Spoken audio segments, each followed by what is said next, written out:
आदाब, मेरा नाम है अब्दुल मजीद और मैं और मेरे साथ दोस्त हैं हसन मिराज। हम कैडेट पाकिस्तान में कैडेट कॉलेजेस के बारे में बात करना चाहेंगे। तो हसन, आप अपने बारे में कुछ अपना बताइए और फिर आप पीएफ कॉलेज सरगोदा जाने के मुतालिक अपनी रुईदात बता रहे थे, तो हम वहीं से दोबारा शुरू करते हैं। जी, वालेकुम अस्सलाम और डॉक्टर अब्दुल मजीद आबिद साहब, कैसे हैं आप? खैरियत से हैं? बहुत शुक्रिया आपका। मैं अपना मुख्तसर तारुफ़ करवा देता हूँ। मेरा नाम मोहम्मद हसन महराज है और मैं कहानियाँ लिखता हूँ। और दीगर भी बहुत से फ़ुज़ूल काम करता हूँ, लेकिन बहरहाल हम बात कर रहे थे कैडेट कॉलेजेस की। और कैडेट कॉलेजेस की मद में हमने पिछली दफ़ा गुफ्तगू का सिलसिला जहाँ ख़त्म किया था, वो था 15 मार्च को, जो मुझे 15 मार्च 1994 को जो मुझे चिट्ठी आई। और इसके बाद मुझे जो है वो पीएफ कॉलेज सरगोदा पहुँचना था। पीएफ कॉलेज सरगोदा से जो जॉइनिंग इंस्ट्रक्शंस आईं, वो अपने अंदर खुद एक जहान हैरत थी, क्योंकि उनमें बहुत मामूली जुज़ियात के साथ बताया गया था कि कौन-सी चीज़ लेके आनी है। मिसाल के तौर पे मुझे आज भी याद है कि 2 सॉटिन जीन के ट्राउज़र उन्होंने कहे थे। ये जो 2 सॉटिन जीन के उन्होंने ट्राउज़र कहे थे, ये सॉटिन जीन जीन जो थी, ये लायलपुर में इसको मक्खन जीन कहते थे, ठीक है? तो पहले उसको सॉटिन ढूँढते रहे, फिर बाद में किसी सयाने ने बताया कि इसको मक्खन ज़ीन कहते हैं, तो फिर मक्खन ज़ीन कह के वो मिले। फिर उन्होंने और वो इतना पर्टिकुलर था कि तालों की और ये जो ज़ाहिर है मुज़ाफ़ाती एक उस वक़्त अब तो ख़ैर तमाम शहरों का एक मिज़ाज कॉस्मोपॉलिटन हो गया है। भले आप गंजुमत्ता चले जाएँ या आप मंडी यज़मान चले जाएँ, तमाम लोगों को एक बुनियादी दर्जे का एक जानकारी है कि हाउ द वर्ल्ड वर्क्स। लेकिन उस वक़्त तक ऐसा था कि लायलपुर में कोई भी बड़ी चीज़ जब होनी है, तो वो लाहौर से होनी है और उसके बाद इस्लामाबाद या कराची का मामला था। तो इसलिए यहाँ पे इन छोटे शहरों से चूँकि जो अर्बन कल्चर था वो काफ़ी दूर था। और लगता ये है कि मैं कोई पिछली सदी की बात कर रहा हूँ, लेकिन आज मैं नूरुल हसन के बारे में पढ़ रहा था, उन्होंने एक जगह लिखा है कि उन्होंने कभी सोचा भी नहीं था कि 90 की दहाई को सुनहरा दौर कहा जाएगा। लेकिन ज़ाहिर है पास्ट इज़ अनदर कंट्री। तो हुँ, हुँ। अम, उस वक़्त ये बात तो 90s की है और लेट 80s की है, लेकिन वाक़ई बहुत दूर थे ये शहर। तो इन शहरों में चूँकि ये शहर बहुत दूर थे और चूँकि फ़ौज या अस्करियत ज़दा जो माहौल था, उससे ये एक फ़ासले पे ऑ इंस्पायरिंग एक लुक थी। इन मतलब एक रश्क भरी नज़रों से देखा करते थे। तो छोटी-छोटी चीज़ों से, जैसे ये नॉन रेज़िडेंट होते हैं, ये शुरू-शुरू में जिस मुल्क में पहुँच के अपना ठिकाना करते हैं, ये उस मुल्क में बशमूल मेरे छोटी-छोटी चीज़ों से मुतासिर होते हैं कि देखो यार, यहाँ बसें टाइम पे आती हैं, देखो यार यहाँ लाइन में लग के लोग सौदा लेते हैं, देखो यार यहाँ पे बंदे से सामना किए बगैर ही आप सारे महीने का सौदा सिर्फ लेके घर आ जाते हैं। यहाँ पे पेट्रोल खुद डालना पड़ता है, यहाँ पे कोई घर के बाहर से चीज़ें चुरा के नहीं भागता।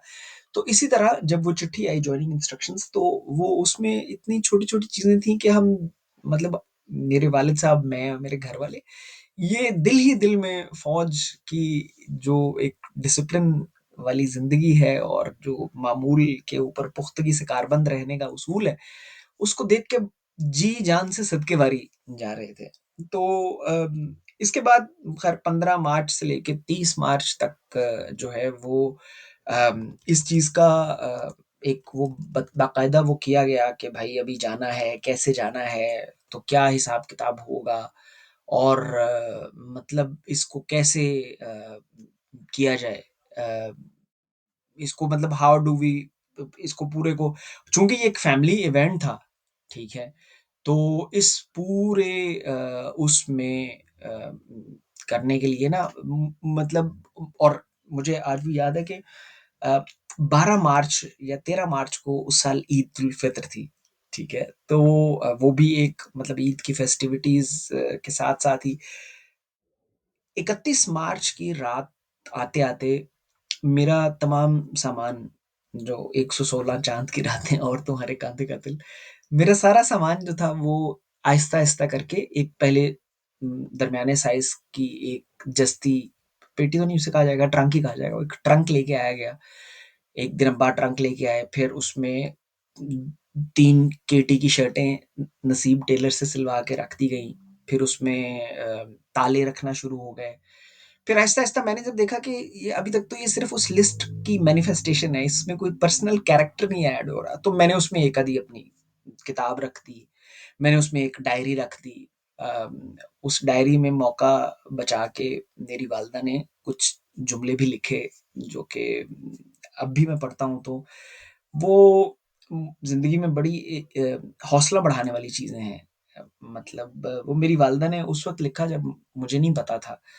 मतलब मुझसे चोरी लिखा उन्होंने और जब मैं पीएफ कॉलेज पहुँच गया तो एक दिन मैंने देखा तो एक सफ़ा मैंने खोला तो उसमें लिखा हुआ था कि प्यारे बेटे रोना नहीं, घबराना बिल्कुल नहीं, तुम एक बड़े मतलब इस तरह की बातचीत लिखी हुई थी जो कि उनकी लिखाई बहुत खूबसूरत थी और उसमें वो लिखी हुई थी। बहरहाल 31 मार्च की रात का एक ये वाक़या है कि मेरी वालिदा और मेरे वालिद जो थे वो तो 31st मार्च तक यानी कि जिस अगली सुबह हमने ट्रैवल करना था जुमेरात थी शायद जुमे वाले दिन यकम अप्रैल 1994 अ, हम उस रात तक मतलब वो रात और मुझे बहुत बाद में मतलब आदमी के ज़हन में एक तस्वीर होती है और उसके कुछ हिस्से काले होते हैं, ब्लैंक्स होती हैं। आने वाले वक़्त में मुख्तलिफ़ तरह से इन्फॉर्मेशन या वाक़यात का तसलसल आता है, तो वो पूरा मोज़ेक मुकम्मल होता है। ये जो मोज़ेक था उस रात का, ये तकरीबन जब मैं अमेरिका आ रहा था जब मैं इंग्लैंड आ रहा था 2016 में तकरीबन 22 साल के बाद मेरे अब्बा ने ये गैप्स जो थे ये प्लग किए तो मुकम्मल हुआ। बहरहाल वो एक ट्रंक था जिसमें सारी चीज़ें जमा हो गईं, ज़ाहिर है वक़्त से पहले हम आदी हैं, वो सारा मुकम्मल हो गया, सब सामान उसमें लग गया, उसके ऊपर उसको पैक कर दिया गया कि कल ये जाएगा, गाड़ी में रख के मैं उस रात सो रहा था, तो मुझे अब्बा ने बताया मेरे कि बाद में तुम्हारी माँ जो थी, वो दरवाज़े की दहलीज़ के साथ खड़ी तुम्हें देख रही थी। तो मैं पास से गुज़रा और मैंने उससे कहा कि ये आज इस घर में इसकी आखिरी रात है। तो मेरी वालिदा ने ज़ाहिर है शी स्नैप्ड एट इट उन्होंने कहा कि नहीं खैर अली गल करो एक ही गल। तो उन्होंने कहा कि इसके बाद ये जब भी घर में आएगा तो ये एक मेहमान की सूरत आएगा, ये कभी भी यहाँ रहने नहीं आएगा, ठीक है? और ये बात मुझे आज भी हैरत में डालती है कि वाक़ई मेरे वालिद कैसे इन चीज़ों के बारे में इतना फ़हम रखते थे। क्योंकि उसके बाद मैं जब भी पीएफ कॉलेज से मतलब जब भी पीएफ कॉलेज से हम जब पहली दफ़ा गए यकम अप्रैल को गए थे और 20 मई को तकरीबन 50 दिन गुज़ार के 3 माह की छुट्टी ये मुझे इसलिए याद है ये दिन मैंने काउंट किए हुए थे 50 दिन गुज़ारे पीएफ कॉलेज में 100 दिन की छुट्टी के लिए आए थे। यानी कि 20 मई को आए और 26 अगस्त को जाना था तो इसलिए पूरे तकरीबन को 100 दिन बनते थे। हमने गिना हुआ था कि 50 दिन कॉलेज में गुज़ार के 100 दिन। तो मतलब इन 50 दिनों में ऐसी हायत क़ल्बी हुई कि वो 100 दिन जो हमने घर में गुज़ारने थे अपने ही घर में, वो हमने अपने घर में गुज़ारे तो सही लेकिन मेहमान की हैसियत से गुज़ारे। I was always the other then. I was never a part of the household in a way कि इन्हें तो चले जाना है, ये तो प्राहुना है। तो ये तो प्राहुने से याद आया कि पंजाबी फ़िल्में देखते तो पता लगता है कि प्राहुना जो है वो जो चढ़दा पंजाब है उसमें बाकायदा प्राहुना दामाद को कहा जाता है। तो ये वो उसके बाद से लेके फिर पीएफ कॉलेज खत्म हुआ, फिर मिलिट्री अकेडमी शुरू हो गई, मिलिट्री अकेडमी से फिर फ़ौज का सफ़र शुरू हो गया, फ़ौज से फिर मतलब देश-परदेस शुरू हो गया, तो मैं उस वो रात वाक़ई मेरी उस घर में अ, आखिरी रात थी जो मैं एक बेटे की हैसियत से या एक उस घर के रहायशी की हैसियत से वहाँ मैंने गुज़ारी, सही है। 5 साल जो पीएफ कॉलेज सरगोदा में गुज़रे, उनका अब हम एक अजमाली जायज़ा एक ले सकते हैं, ठीक है। अम, ये जगह जो थी इसमें क्योंकि हमने शुरू उस्तादों की वजह से किया था, तो a word about them. PF college Sargodha में जो उस्ताद आए थे, वो एयर फ़ोर्स ने बतौर अफ़सर भर्ती किए थे, लेकिन ये गुज़रे तो थे आईएसएसबी से, लेकिन ये एक बाकायदा अफ़सरी वाले मतलब इनको दे वर रैंक्ड ऑफ़िसर्स इनका नाम के साथ फ्लाइट लेफ्टिनेंट, स्क्वाड्रन लीडर लगता था। ठीक है? हुँ, और ये सरगोधा में भी जब जाते थे तो यही बताते थे, लेकिन कॉलेज में ये यूनिफ़ॉर्म नहीं पहनते थे ताकि बच्चे इनकी तकरीम बतौर उस्ताद करें, वर्दी की हैसियत से ना करें। हमारा जो यूनिफ़ॉर्म हुँ, था वो हमारे आने से 1 साल पहले जो 3-4 जमातें वहाँ थीं, वो एयर फ़ोर्स का यूनिफ़ॉर्म पहनती थीं। फ़र्क सिर्फ़ इतना था कि ये कंधे के ऊपर शोल्डर टाइटल्स उनके और होते थे और एयर फ़ोर्स ऑफ़िसर्स हुँ, के और होते थे। हमारे आने से 1 साल पहले वर्दी ही चेंज हो गई कि भई एयर फ़ोर्स की सिर्फ़ बेल्ट बाँधी जाएगी, बाकी सब का सब एक पब्लिक स्कूल के जैसा होगा। तो हुँ, लेकिन इस सब के बावजूद फ़िज़ाइया से इतना करीबी हमारा वास्ता पड़ता था कि हमें जो स्टेशनरी दी जाती थी वो फ़िज़ाइया की सरकारी होती थी। 22 हुँ, लाइनों वाली कॉपी जिसमें 100 सफ़े होते हैं, ठीक है? जो आज भी एयर फ़ोर्स में बतौर स्टेशनरी इस्तेमाल होती है। वो हम उन कॉपियों पे लिखते थे, उन्हीं में नोट्स बनाते थे। मतलब एक-एक छोटी-छोटी चीज़ सप्लाई हुँ, जहाँ से हुँ, लेनी है उसको सप्लाई स्क्वाड्रन कहते थे। एमआई रूम कहा जाता था जहाँ पे मेडिकल होता है, टेलर शॉप अलग होती थी। अ, लोगों ने इकट्ठे होके कहीं जाना है तो एयरफोर्स की ज़ुबान में जब an organised group of people moving from point A to point B is referred to as flight, ठीक है? हुँ, जैसे फ़ौज हुँ, में फ़ॉलन कहा जाता है। तो हुँ, हम हुँ, भी इसी तरह फ्लाइट बना के जाया करते थे। 7 सितंबर को मज़हबी जोश-ओ-खरोश के साथ यौम फ़िज़ाइया मनाया जाता था। एयरफ़ोर्स की तस्वीरें अब मेरा ख़्याल है कोई एयरफ़ोर्स में अब वो 3 स्टार हैं, एयर मार्शल हैं हसीब पराचा साहब। ये पाकिस्तान में जब F-16 आए थे, ताज़ा-ताज़ा तो ये लेके आए थे, तो हम किसी भी मोड़ पे सीढ़ियाँ चढ़ते थे, बल्कि बड़ा वो एक लतीफ़ा है कि हम जब सीढ़ियाँ चढ़ के अपने हाउस जाया करते थे, तो वो इनकी तस्वीर लगी होती थी।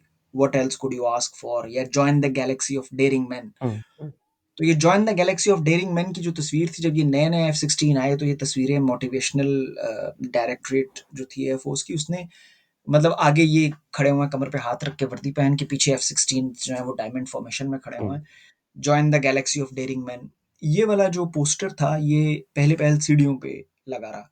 फिर 2-3 गर्मियाँ सरगोदा की गुज़री तो ज़ाहिर है बदरंगा होना शुरू हो गया। यहाँ से उठा हुँ, के इसे हाउस के अंदर ले आया गया, ठीक है? हुँ, को 2-1 गर्मियाँ और गुज़री तो हाउस के भी उस कोने में ले जाया गया जहाँ पे कोई नहीं आता था। आखिरी जब हमारा साल था, हुँ, तो ये उस तरफ लग गया जहाँ पे बैतुल खला थे, ठीक है? तो मतलब join the galaxy of daring man और आगे इनकी तस्वीर लगी होती थी। बहरहाल 5 साल जो पीएफ कॉलेज में गुज़रे, उन्होंने मेरी शख्सियत की और बहुत से दूसरे लोगों की शख्सियत में बहुत सी बुनियादी बातें तय कर दी, ठीक है? कुछ खत-ओ-खाल ऐसे हैं जो कि हम 64 लोगों में या हम साढ़े 400 लोगों में जो एक वक़्त में पीएफ कॉलेज में थे या उन 5 सालों में पीएफ कॉलेज में थे, वो कमाल की हद तक मुश्तरक हैं। लेकिन फिर चूँकि वो नर्चर और नेचर की एक अपनी डिबेट हुँ, है, हुँ, तो वो हुँ, बहुत से लोग ज़िंदगी की बिसात पे बहुत और तरह से निकले हैं। हम 64 लोगों में से 6 लोग फ़ौज में आ गए थे, बर्री फ़ौज में, आर्मी में। बाकी तकरीबन 24-25 ऐसे थे जो कि एयर फ़ोर्स में चले गए। बाकी हुँ, के जो लोग थे, उनकी कथाएँ बहुत दिलचस्प हैं। उन मतलब ये वो लोग थे जो एयर फ़ोर्स में नहीं जा सके, किसी भी फ़ौज में नहीं जा सके। फिर हुँ, इनके ऊपर घर का प्रेशर था। इस्लामाबाद वाले जो थे, उनके घरवालों ने उनको कन्विंस किया कि उन्होंने आईएसएसबी से जानबूझ के अनफिट होना है, नॉट रिकमेंड होना है ताकि वो घर आ जाएँ, बहुत हुँ, परदेस काट लिया।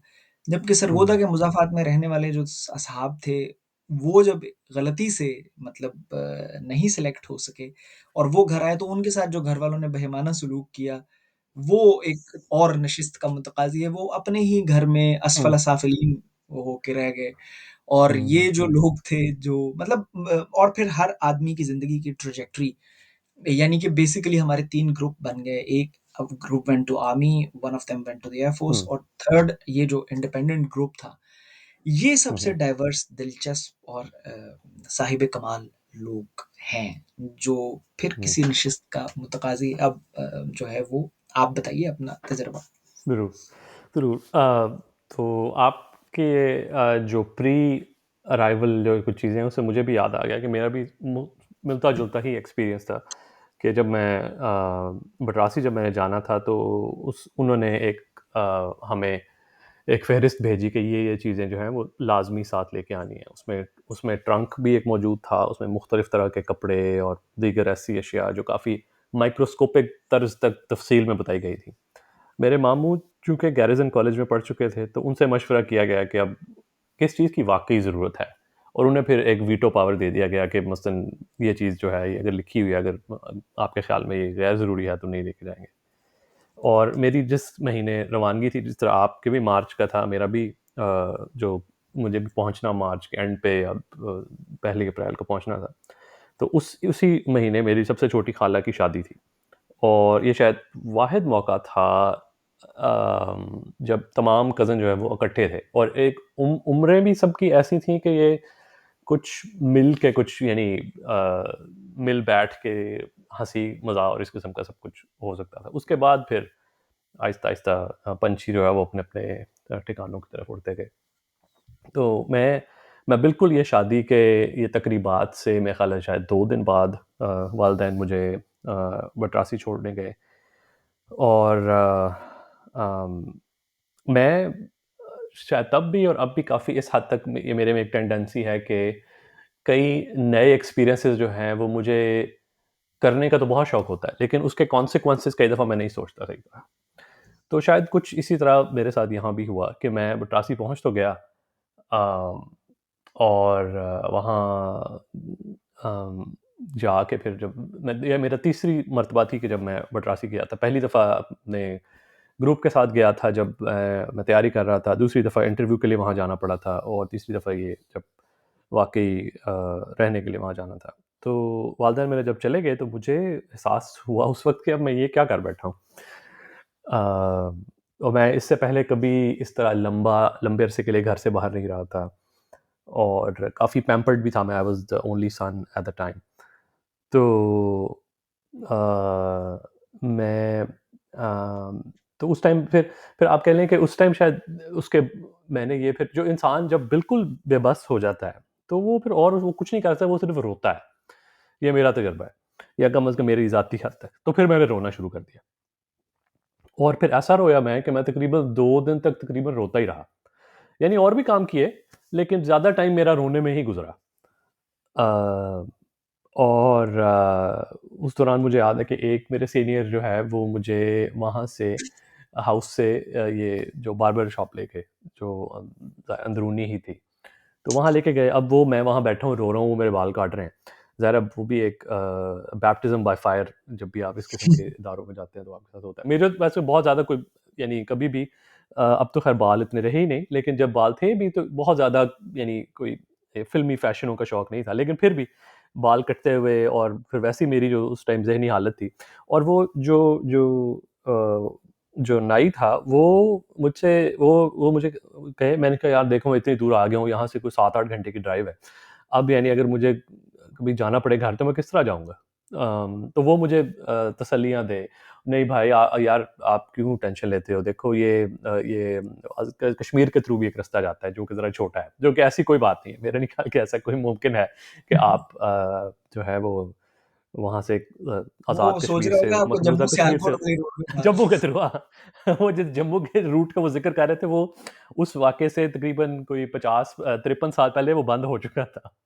तो बहरहाल, लेकिन वो तो तसल्ली देने की मेरी कोशिश करते, और मैंने उसी वक़्त उन्हें टोक दिया। मैंने कहा ऐसी कोई बात नहीं है। आपने मुझे तसल्ली देनी है, ज़रूर दें, मगर कम से कम मेरे साथ झूठ ना बोलें आप। तो बेचारा फिर चुप कर गया। ज्योग्राफी ना खराब करें। हाँ, फिर ज्योग्राफ़ी ना खराब करें। तो फिर उसके बाद मेरा ख़्याल है तकरीबन डेढ़ 2 दिन बाद हमारे जो प्रिंसिपल थे वो ब्रिगेडियर थे, रिटायर्ड ब्रिगेडियर थे। वो भी एक काफ़ी रंग-बिरंगी शख्सियत थी। अच्छी तर्ज़ में भी और बुरी तर्ज़ में भी। तो उन्हें किसी ने बताया, जब वो राउंड पे निकले शाम को प्रेप टाइम पे, तो उन्हें किसी ने बताया कि ये जो है मुसलसल जब से छोड़ के गए हैं इसके माँ-बाप, ये रो ही रहा है। तो उन्होंने मुझे कहा अच्छा चलो तुम्हारी मैं let's go to my office, और तुम्हारे मैं घर फ़ोन करता हूँ। तो तकरीबन डेढ़ या ढाई दिन बाद वो मेरी अपने घर बात हुई, क्योंकि फ़ोन आपको मुझसे बेहतर अंदाज़ा है कि उस वक़्त कम से कम कैडेट कॉलेज में फ़ोन, ये मोबाइल फ़ोन का तो ख़ैर सवाल ही मुमकिन नहीं था, लेकिन उसके अलावा भी जो फ़ोन है घर करना या राब्ता करना, वो मुमकिन नहीं था।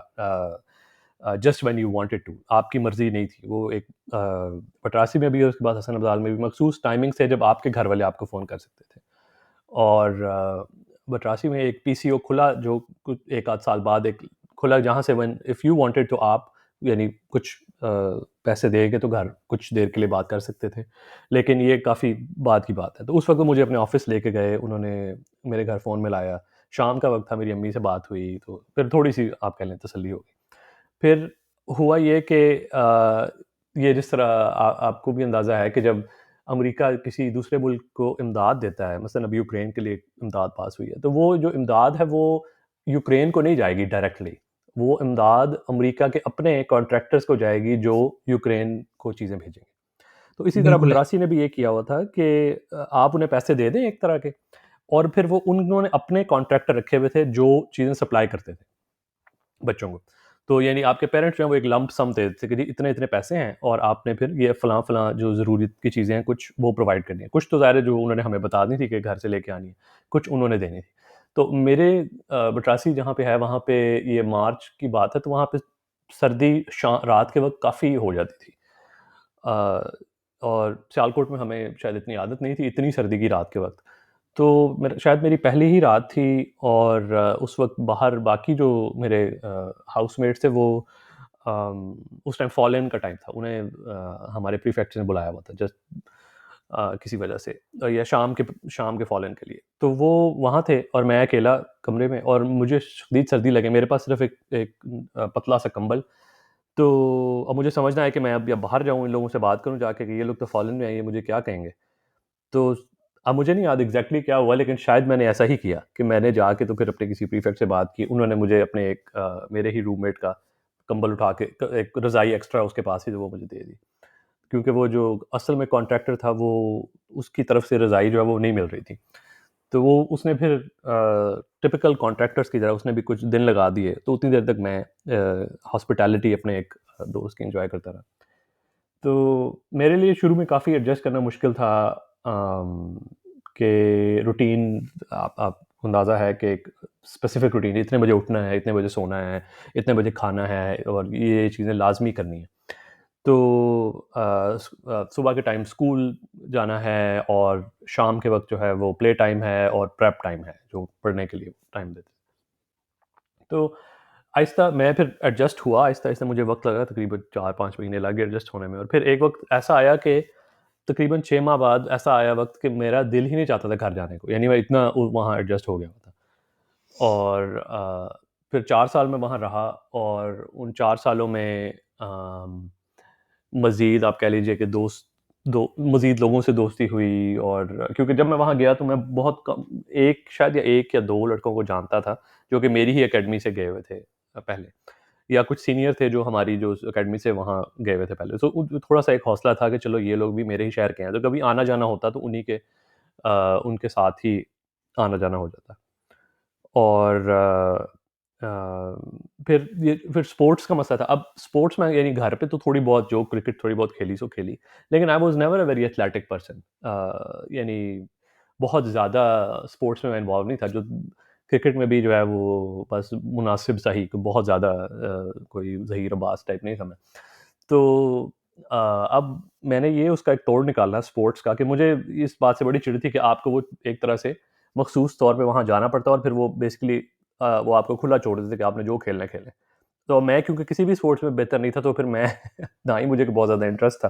तो मैंने एक ये उसका तोड़ निकाला कि स्पोर्ट्स के टाइम पे मैं और एक और लड़का जो कि फुल हाफ़िज़ था, और मैंने कुछ सिपारे हिफ़्ज़ किए हुए थे उस वक़्त तक। तो हमने ये एक्सेप्शन लिए कि हम उस टाइम पे जो है वो बेसिकली रिवाइज़ कर सकें। तो हम मस्जिद चले जाते थे उस वक़्त। तो वो हम मस्जिद चले जाते, वहाँ बैठ के जो है वो सिपारे पढ़ते रहते, या बहरहाल गप्पे लगाते, जो भी बहरहाल करते। लेकिन हम स्पोर्ट्स के लिए नहीं जाते थे। तो ये तकरीबन ये सिलसिला तकरीबन 1 साल, डेढ़ साल या 2 साल चलता रहा। और फिर एक मौका आया कि जब ये शायद मेरा दिल किया, या उन्होंने ये इंतज़ामिया ने कहा कि ये बहुत हो गई एक्सेप्शन, तुम भी जाओ स्पोर्ट्स के लिए जाया करो। तो फिर मैंने भी जाना शुरू कर दिया स्पोर्ट्स के लिए। फुटबॉल के उसमें मैं फ़ील्ड में चला जाता हूँ, और एक आध दफ़ा मुझे किसी ने कहा, किसी बड़े अच्छे खिलाड़ी ने कहा कि यार तुम बस खड़े ही हो जाते हो यहाँ आके किसी पोल की तरह, तुम भागा भी करो ज़रा। मैंने कहा ठीक है। तो उसके अलावा एक चीज़ जो मैंने बहुत नोटिस की वहाँ पे, एक तो ऐसे कम से कम मद्रासी में ख़ास तौर पे शुरू में पहले 4 सालों में, कि क्योंकि हमारी भी 60 की क्लास थी और 5 क्लासें थी, तो तो अबाउट 300 पीपल वर देयर। तो एक आपस में एक-दूसरे से डिस्टिंग्विश करना एक तो तरीका था एकेडेमिया का ऑब्वियसली कि आप जो है वो जनाब अपनी क्लास में टॉप करते हैं वगैरह, वगैरह, वगैरह। जो कि एक एक काफ़ी कॉम्पिटिटिव था ऑब्वियसली सब जो लोग हैं वो अपने-अपने शहरों और अपनी-अपनी अकेडमियों से वो अगर ये लोग अगर हसन अब्दाल या दूसरी किसी बहुत अच्छी जगह जाने के काबिल नहीं थे, तो कम से कम ये इतने काबिल थे कि ये किसी दूसरी जगह जा सके। तो ये बहुत यानी आप कह लें कि अगर ए प्लस नहीं तो ए वाले तो ज़रूर थे उनमें से कुछ लोग। तो वो तो उस वो एकेडेमिया का था।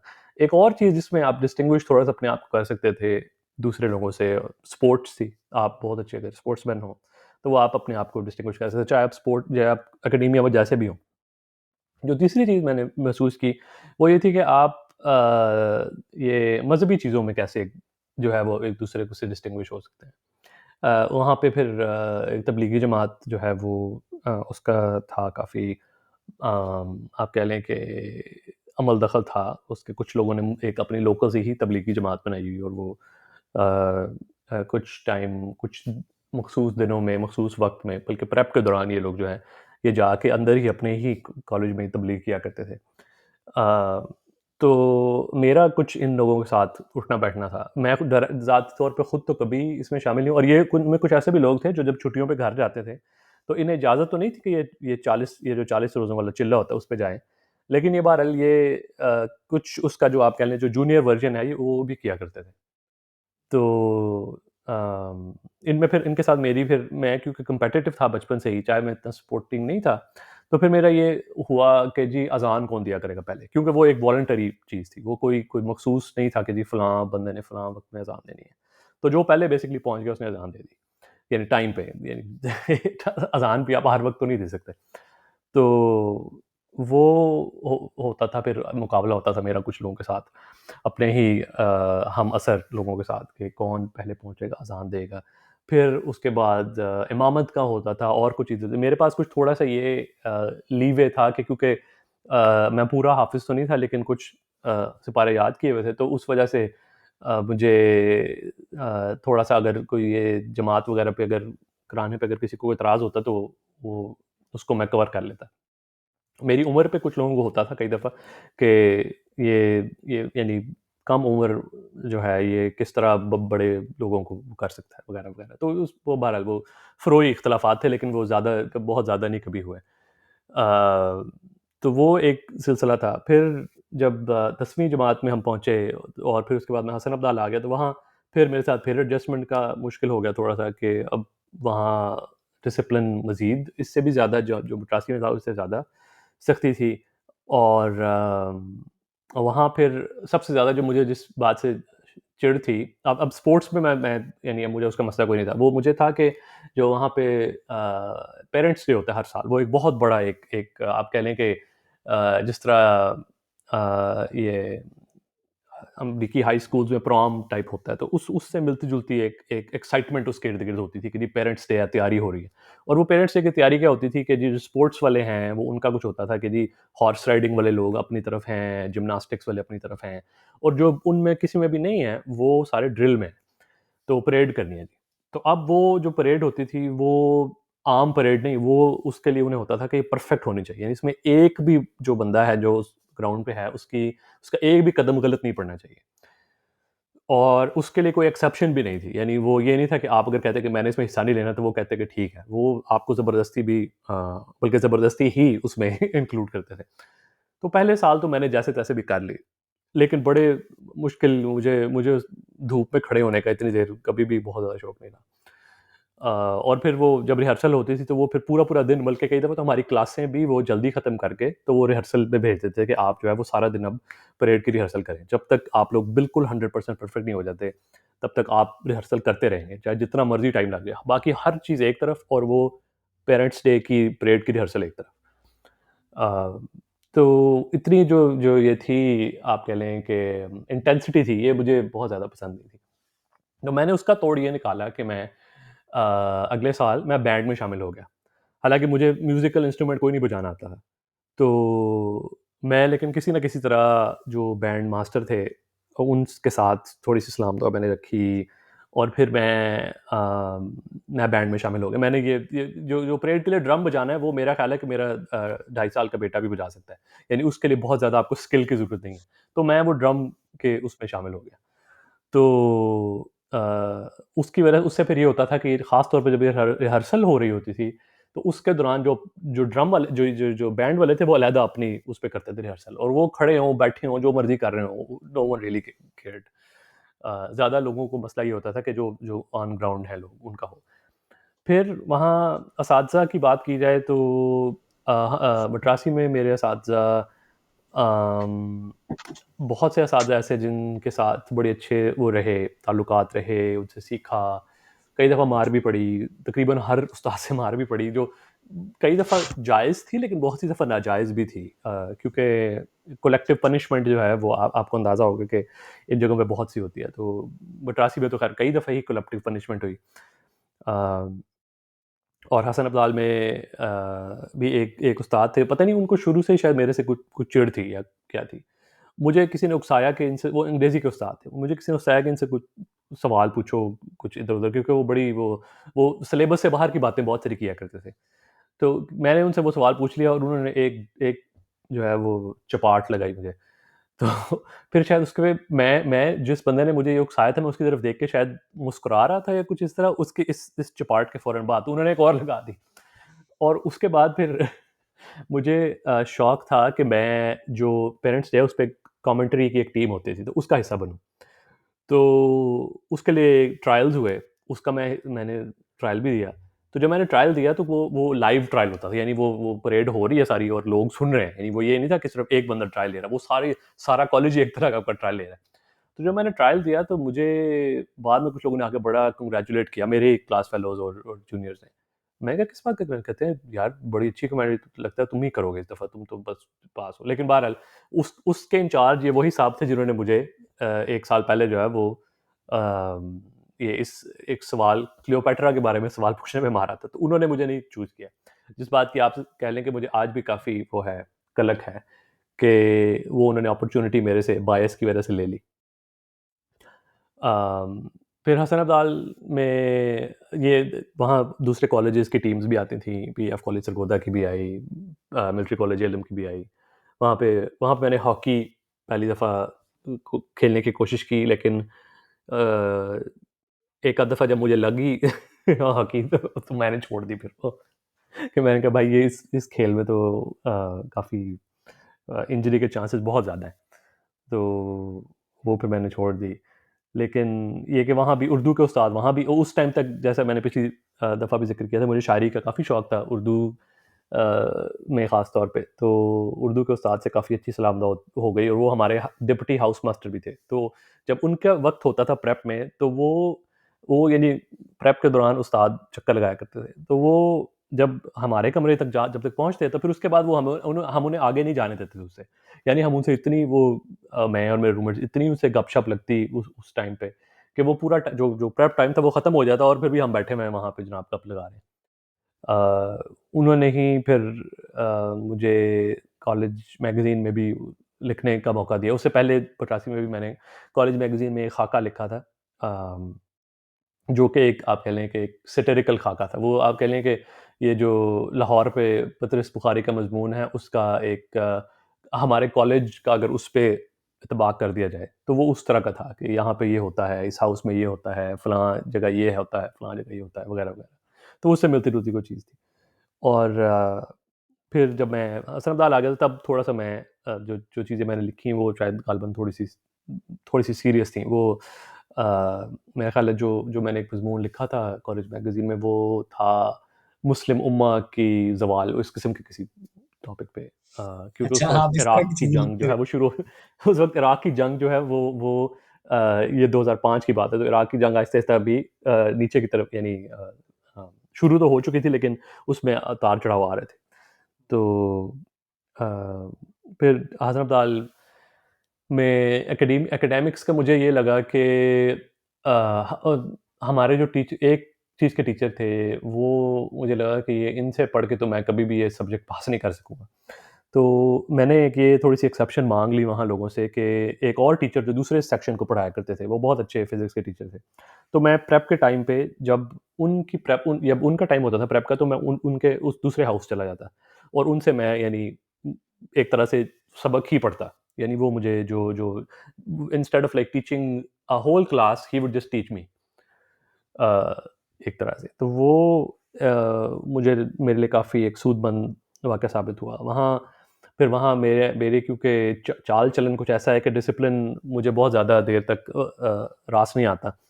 तो एक दफ़ा बल्कि हमारे जो पहले साल में जो एजुटेंट थे, वो वहाँ पे जो एजुटेंट होता था हसन अब्दाल में, वो सर्विंग कैप्टन होता था फ़ौज में। तो वो जो पहले कैप्टन साहब थे, वो भी अब्दालियन थे और वहाँ पे आम तौर पे ये रस्म थी कि जो जो भी एजुटेंट आएगा, वो आम तौर पे कोई ओल्ड अब्दालियन ही होगा। तो जो पहले साहब थे, वो उन्हें हॉर्स राइडिंग का बड़ा शौक था, तो वो आम तौर पे जब भी राउंड करते, कुछ भी करते, तो वो घोड़े पे ही बैठे होते। तो पहली दफ़ा जी, पहले साल जब मैं पेरेंट्स डे की रिहर्सल पे एक दिन मेरा ख़्याल है मैं लेट हो गया। तो कुछ कुछ और लोग भी लेट हो गए किसी वजह से। उन सबको उन्होंने जो है वो एक तो दंड पोज़ीशन में रख के जो है वो उन्हें बेसिकली जो हॉर्स व्हिप थी उससे उन्होंने हमें चांटे से हमें जो है वो आप कह लें कि हमें मारा। अ, उसके बाद वो तो ख़ैर वाक़या हो गया, फिर उसके बाद जो दूसरे साल में एक और एजुटेंट आए, वो भी ओल्ड अब्दालियन थे। वो somehow he didn't like my face very much.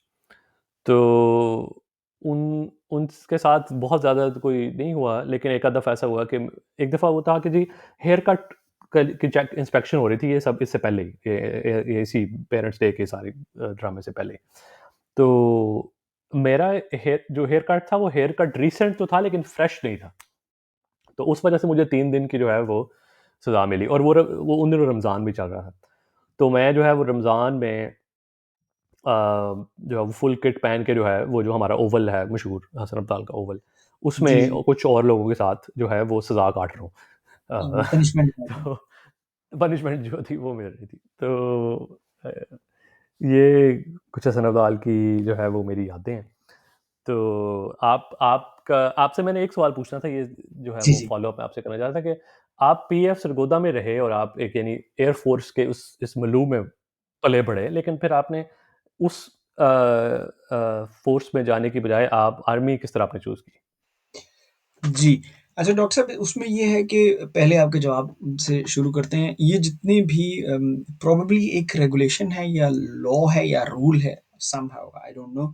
मेरे हिसाब से ये कोई इस तरह का एक है कानून है कि अगर आप हुँ, किसी भी कैडेट कॉलेजेस और उन्होंने एक लिस्ट बनाई हुई है, अब तो ख़ैर उस लिस्ट में बहुत से कैडेट कॉलेजेस ऐड हो गए, हुँ, हुँ, कि अगर आप किसी भी ऐसे अकामती इदारे से जो कि अस्करी अकामती इदारा है, ठीक हुँ, है? हुँ, हुँ, मिलिट्री बोर्डिंग स्कूल टाइप है, वहाँ पे 5 साल गुज़ार चुके हैं, तो आपके आईएसएसबी के इनिशियल टेस्ट जो हैं वो एग्ज़ेम्प्टेड हैं, ठीक है? अ, तो अच्छा अब हुँ, PF college Sargodha, steel mill college Petaro और जो है मिलिट्री कॉलेज झेलम, इनका मामला ये है कि इनमें चूँकि आप सरकार के पैसों में पढ़ रहे होते हैं और आप दाखिले के हुँ, वक़्त एक बॉन्ड जमा करवाते हैं कि हुँ, मैं हुँ, अगर सिलेक्शन क्राइटेरियाज़ पे पूरा उतरा तो मैं मिलिट्री जॉइन कर लूँगा, आर्म्ड फोर्सेज़ में शमूलियत इख्तियार कर हुँ, लूँगा। हुँ, तो ये बॉन्ड जो है ये आप उस वक़्त जमा करवाते हैं पीएफ कॉलेज में।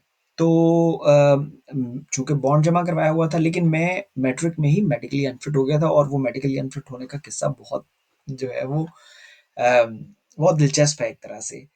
तो अब उसके बाद ये हुआ कि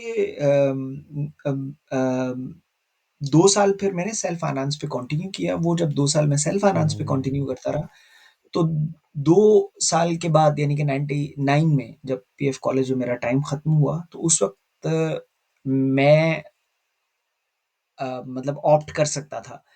मतलब मेरे पे कोई कंपल्शन नहीं थी क्योंकि मैं हुँ, पढ़ नहीं हुँ, रहा था हुँ, सरकार के पैसों से, मैं अपने पैसों में पढ़ रहा था, तो मैं I was not bound to appear um, before um, ISSB inter services selection board. तो मुझे चूँकि ये अंदाज़ा था कि एयरफ़ोर्स तो मतलब का नहीं है मामला, मैंने फिर इसलिए आर्मी में खुद ही ऑप्ट इन किया था हुँ, और हुँ, मैंने आईएसएसबी दी और आईएसएसबी मैंने क्लियर कर ली। तो इस तरह मैं फ़ौज में पहुँच गया और मैं एयरफ़ोर्स में नहीं गया। अच्छा, ये जो आपकी सारी बातचीत कैडेट कॉलेज की है, उसमें आपने बार्बर का ज़िक्र किया, तो बार्बर की जो वारदात थी वो इस तरह से होती थी कि पीएफ कॉलेज में कोई मरकज़ी जगह नहीं थी जहाँ पे लोग जाके बाल कटवाते हैं। तो ये हुँ, बार्बर्स जो थे ये 13-14 का एक टोला होता था, 6-7 का भी होता था। ये और ये बड़ा दिलचस्प खूबसूरत मंज़र होता था। ये बाल काटने का ठेका जो है ये होता है एयर फ़ोर्स में, हुँ, ठीक है? हुँ, हुँ, अच्छा, इंटरेस्टिंगली 2-3 कारखाने ऐसे हैं जो कि पाकिस्तान की मुसल्लह अफ़वाज के साथ बचपन से चल रहे हैं। मिसाल के तौर पे जिन अहबाब की कैंटीन पीएफ कॉलेज सरगोदा में है, उन्हीं की कैंटीन मिलिट्री कॉलेज जेलम में है, उन्हीं की 12 कैंटीन्स जो हैं वो खारियाँ में है, उन्हीं की 4 कैंटीन्स मरी में है, वही एचिसन वालों को हुँ, कैंटीन्स हुँ, प्रोवाइड, मतलब ये जितने भी कैंटीन वाले हैं। तो जैसे जब मैंने हम सब पे नया-नया लिखना शुरू हुआ तो मुझे एक बहुत बड़े दानश्वर मिले, अ, उनका नाम मियाँ आसिफ है, लोग उन्हें वसी बाबा कहते हैं। तो हुँ, हुँ, वसी हुँ, बाबा ने हमें बताया ये कि भाई ये मतलब ये जो पूरी फाइनेंसिंग होती है ना, कि ये मतलब ये सराफ होते हैं कोई पठानों में जो कि कबायली इलाका जात में और रुपए पैसे का और हुंडी का काम करते हैं। तो ये उसने हुँ, he was kind enough to explain कि ये एक फ़ैमिलियल चीज़ भी है। तो इसी तरह मुझे मतलब ये इनका एक हुँ, बड़ा लूज़ सा रेप्लिका एक्ज़िस्ट करता था कि पीएफ कॉलेज सरगोदा में हम थे, तो पहले साल मैं एक मुशायरे में शिरकत करने के लिए लाहौर गया एचिसन कॉलेज। हम कॉलेज की तरफ से मुशायरा पढ़ने गए थे। तो उस मुशायरे में जाने के लिए अब मैंने हमारे कॉलेज में जब आपके पास सरप्लस पैसे होते तो आप कैंटीन वाले के पास रखवा देते। तो it would um, serve as a um, bank. तो मैंने नदीम भाई कैंटीन वाले को कहा कि भाईजान मुझे पैसे दे दें, आप मैंने एचिसन कॉलेज जाना है लाहौर। उन्होंने कहा भाईजान आप उधर चले जाएँ, ये उसने अपने हाथ से रुपया लिख के दे दिया कि वहाँ पे मेरा भाई है, ये जो आप ढे ₹250 माँग रहे हैं, ₹250 वो आपको वहाँ पे क्रेडिट कर देगा। ठीक है? तो दे दे मतलब ये एक बड़ी दिलचस्प बात थी। तो हुँ, इसी तरह जो बार्बर्स थे, ये पूरे का पूरा मतलब बार्बर्स का जो एक बड़ा वो था, वो पूरी सरगोदा बेस के साथ अ, सरगोदा का काफ़ी बड़ा बेस है। सरगोदा बेस के साथ बाल काटने का ठेका करता था। अब उस सरगोदा हुँ, बेस के साथ बाल काटने के ठेके में पीएफ कॉलेज सरगोदा भी आता था, तो वो अपने कारिंदे यानी कि 15-16 बार्बर भेजता था, जो कि एक दिन एक हाउस में चले जाते थे और वो बिल्कुल जैसे ये होता है ना इनको मतलब ये जो भेड़ें अ हुँ, हुँ, काटने वाले लोग आते हैं ना, एक तरफ हुँ, से हुँ, वो आते हैं हुँ, मशीनें लेके और भेड़ें प 50-60 बिल्कुल वैसे ही वो मतलब पंजाबी में ज़्यादा है कि लेले मुन्नन वाले जो वो आते थे, वो और वो हाथ वाली मशीन होती थी एंड उनके हाथ इतने क्राफ्टी होते थे, वो हाँ, बंदा खड़ा करते थे बच्चा और एक तरफ से उसकी गुद्दी से बाल काटना शुरू करते हुँ, थे हुँ, और हुँ, क्योंकि वो कोई हेयर स्टाइल तो मेंटेन नहीं करना होता था, उन्होंने हुँ, मोटे तौर पे हुँ, जो दोनों कानों के दरमियान लकीर है, वहाँ तक उन्होंने आपको गंजा करना है, ठीक है? हुँ, तो हुँ, वो और जो थोड़े काबिल-इज़्ज़त लोग होते थे यानी कि फर्स्ट ईयर वाले, सेकंड ईयर वाले, इनमें जो तलंगे होते थे, उनको वो बिठा के कुर्सी के ऊपर बाल काट दिया करते थे। बाकी सब लोगों की खड़े-खड़े हजामत हो जाती थी। वो 12-13 लोग आते थे, पन 20-25 मिनट लेते थे और वो बाल काट के चले जाते थे, ठीक है? 8वीं और 9वीं और मैट्रिक में आदमी चूँकि एक वो गुज़र रहा होता है, उम्र ऐसी होती है कि बंदे को बड़ा हुँ, हुँ, आउटलुक पे ध्यान होता है उसका, ठीक है? हुँ, तो अब इन लोगों का तरीका वारदात ये होता था कि ये यूँ ही मेस से हम दोपहर का खाना खा के निकलते थे। एक ही मेस था जहाँ पे सब लोग खाना खा के तो ये लोग ना अपनी साइकिलों के उस तरफ खड़े होते थे। जैसे वो नहीं होता कि मतलब वो हंटर्स खड़े हुए हैं मतलब हुँ, और हुँ, अंदर से पूरा पैक निकला है। तो ये 12-13 जो थे ना ये साइकिलें इन्होंने जिस सड़क पे डाली होती थी मिसाल के तौर पे अगर मशरिक को जाने वाली सड़क पे डाली है तो इसका मतलब है कि आज फ़ैल्कन और स्टार फाइटर के बाल कटने हैं। अगर उन्होंने हुँ, नॉर्थ हुँ, वाली सड़क पे जाना है, इसका मतलब है कि मिराज और हेलिफैक्स के बाल कटने हैं, ठीक है? अगर दूसरी तरफ है तो इसका मतलब है फ्यूरी और सेबर के बाल कटने हैं। तो ये हमारे जो हाउसेज़ थे उनके नाम थे। तो ये जिस तरह तिलंगों की तरह खड़े होते थे ना और एक इनका पीछे अटैची केस होता था। ये अटैची केस जो है ये तकरीबन जो मैंने 1994 में पहली दफ़ा पीएफ कॉलेज में एक बार्बर के पास अटैची केस देखा है। तो आखिरी दफ़ा ये मैंने 2016 में आईएसपीआर से जब मैं जा रहा था, तो तब जो बाल काटने बंदा आया हुँ, था उसके पास अटैची केस ठीक है? क्योंकि उसके मतलब जब फ़ौज में आ जाते हैं तो फिर ये होता है कि वो अब घर आके बाल काटता है और वो चूँकि यूनिट का हुँ, एक हुँ, उसी तरह यूनिट का भी एक हुँ, कॉन्ट्रैक्टर होता है, जिसने यूनिट में बार्बर शॉप सेट की होती है, हुँ। उस साल का ठेका एक उसका होता है। तो वो बड़ी एक मतलब वो दिलचस्प बात है कि जब भी कर्नल साहब का दरबार शुरू होता है तो सबसे पहले वो ये पूछता है, लेकिन खैर वो एक और तो बार्बर अब जो बार्बर हमारे थे उनमें नज़ाकत साहब थे और हम कहा करते थे खुदा जब बाल देता है नज़ाकत आ ही जाती है। सर इस गुफ्तगू को हमें यहीं रोकना होगा ठीक है? ज़रूर, इसकी अगली किस्त हम बाद में करेंगे, ठीक है? ज़रूर, और ज़रूर। क्योंकि मेरे पास कुछ चीज़ें लिखी हुई हैं लेकिन हम इसको रोक देते हैं, ठीक है? हाँ, नहीं ज़रूर, ज़रूर, तो ज़रूर। ठीक हो गया सर? ओके, ज़बरदस्त, बेहतरीन, ओके अपना ख़्याल रखिए और थैंक यू फिर वेरी इसको मच। साथ-साथ यस, आप आप अपलोड कर रहे हैं कि हम इसको एक-एक करके? मेरा तो ख़्याल है कि इसको साथ-साथ मैं अपलोड करते दरअसल मैं साथ-साथ आपको कैसे मैं चाह रहा था कि एक हम पूरा वो इसको ज़रा नहीं गुफ्तगू मतलब मुकम्मल कर मुझे लें। तो ऐसा लगता है कि मज़े की चीज़ है। वी कैन इसको कंटिन्यू करते हैं इसके मतलब कैडेट बिल्कुल, कॉलेजेस बिल्कुल, ज़रूर। ठीक है। हाँ, नहीं अभी तो चलें फिर काफ़ी इंशाल्लाह चीज़ें आप अगली किस्त में हम ज़रूर। चाचा याकूब के बारे में बात करेंगे, टेलीफ़ोन के बारे में बात करेंगे, स्पोर्ट्स के बारे में बात करेंगे। ठीक है? बिल्कुल, बिल्कुल डेफ़िनिटली। ओके चलें, सर, थैंक यू। ऑलराइट, खुदा थैंक यू हाफ़िज़। Very much.